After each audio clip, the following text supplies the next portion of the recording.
আরজি করের সমস্ত মামলার শুনানি এবার থেকে হবে এই নতুন বেঞ্চে। এর আগে বিচারপতি দেবাংশু বসাক ও বিচারপতি মোহাম্মদ সুবর শেদির ডিভিশন বেঞ্চে এর শুনানি হতো, যদিও তাদের পক্ষ থেকে এই মামলার ক্ষেত্রে অব্যাহতি নেওয়ার পরে এবার রাজশেখর মান্থার ডিভিশন বেঞ্চে এই শুনানিগুলি স্থানান্তরিত করা হয়েছে। আমরা এই বিষয়ে কথা বলবো। আমাদের সঙ্গে ফোন লাইনে রয়েছেন প্রতিনিধি পীযূষ কান্তি নাগ। পীযূষ দা, কি জানতে পারা যাচ্ছে?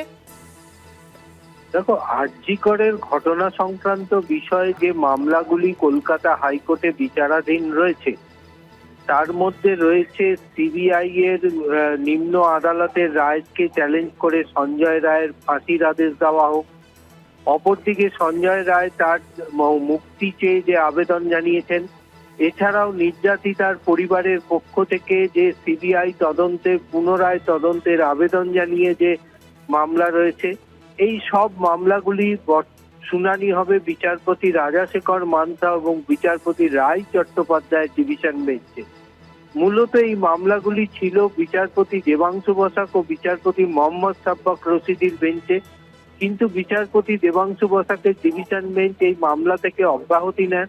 তুমি জানো যে কিছুদিন আগেই একটি সংগঠনের পক্ষ থেকে প্রধান বিচারপতির কাছে চিঠি দিয়ে এই মামলাগুলি দ্রুত শুনানির আবেদন জানানো হয়, যা সেই চিঠি যায় বিচারপতি দেবাংশু বসাকের কাছে।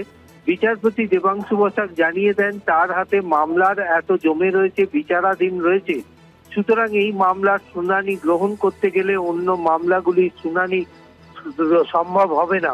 তাই তিনি এই মামলা থেকে অব্যাহতি নেন। তারপরেই এই মামলাগুলি চলে যায় প্রধান বিচারপতির কাছে। প্রধান বিচারপতি নতুন বেঞ্চ গঠন করেছেন, ফলে এই বিচারপতি রাজাশেখর মান্থা ও বিচারপতি রায় চট্টোপাধ্যায় ডিভিশন বেঞ্চে হবে আরজি কর মামলাগুলির শুনানি। ধন্যবাদ। তবে আমরা কথা বলছিলাম, ফোন লাইনে ছিলেন প্রতিনিধি পীযূষ কান্তি নাগ।